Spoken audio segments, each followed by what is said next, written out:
Hello and welcome. अगला question है हमारे पास, distinguish between discharge and acquittal.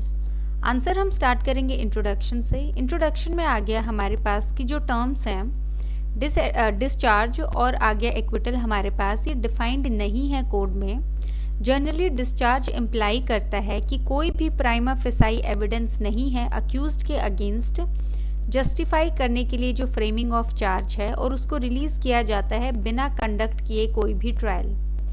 Acquittal आ गया हमारे पास, ये इम्प्लाई करता है एक डिसीजन कोर्ट का फुल ट्रायल के बाद, जहाँ पे अक्यूज्ड को जो है वो नॉट गिल्टी ये जो है हमारे पास डिसीजन आया है कि वो गिल्टी नहीं है।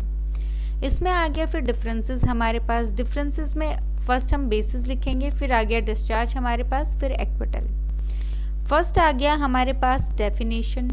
एक डिस्चार्ज में आ गया हमारे पास एक ऑर्डर ऑफ डिस्चार्ज जो है वो इम्प्लाई करता है कि कोई भी प्राइमा फेसाई एविडेंस नहीं है अक्यूज्ड के अगेंस्ट जस्टिफाई करने के लिए फ्रेमिंग ऑफ चार्ज।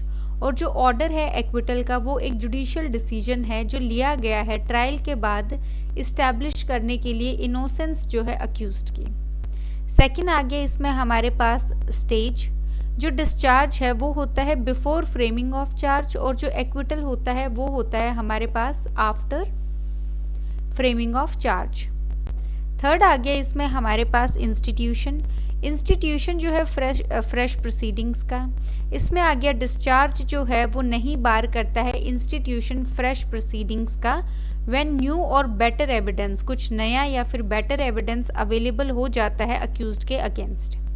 फिर आ गया एक्विटल जो है वो बार करता है सेकेंड ट्रायल सेम फैक्ट्स पे और सेम ऑफेंस के लिए, और सेम फैक्ट्स पे या फिर किसी और ऑफेंस के लिए जिसके लिए डिफरेंट चार्ज किया गया है under section 221 close 1 of the code, जिसमें वो फ्रेम किया जा सकता था अगेंस्ट द अक्यूज। तो ये आ गया हमारे पास सेक्शन 300 में। सेक्शन जो 221 है वो हम चार्ज वाले जो चैप्टर है उसमें कवर करेंगे। फिर आ गया इसमें हमारे पास फोर्थ, दैट इज री अरेस्ट।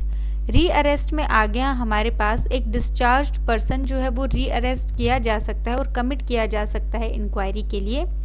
एक एक्विटेड पर्सन जो है उसको री अरेस्ट नहीं किया जा सकता सेम केस में जिसके लिए उसको एक्विट किया गया है कोर्ट के द्वारा।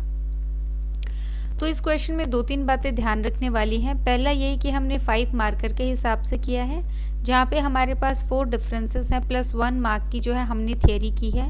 अभी तक ये वाला क्वेश्चन जो है किसी भी स्टेट में नहीं पूछा गया है, लेकिन इसके जो है क्योंकि हमारे पास 3-4 डिफरेंसेस थे तो इसकी प्रोबेबिलिटी होती है पूछे जाने की। बाकी अगर ये 10 मार्कर क्वेश्चन आपके पास आता है तो आपको जो है 5 डिफरेंसेस तो कम से कम लिखने हैं, प्लस आपको 5 मार्कर की थियरी करनी है जिसमें आपको जो है डिस्चार्ज को एक्सप्लेन करना पड़ेगा और एक्विटल को जो है अलग से एक्सप्लेन करना पड़ेगा। पर क्योंकि इसकी प्रोबेबिलिटी सिर्फ 5 मार्कर क्वेश्चन की है तो ये मैंने 5 मार्कर के हिसाब से ही करवाया है। बाकी जो है इस क्वेश्चन में हमने सब कुछ इंक्लूड कर लिया है। So thank you.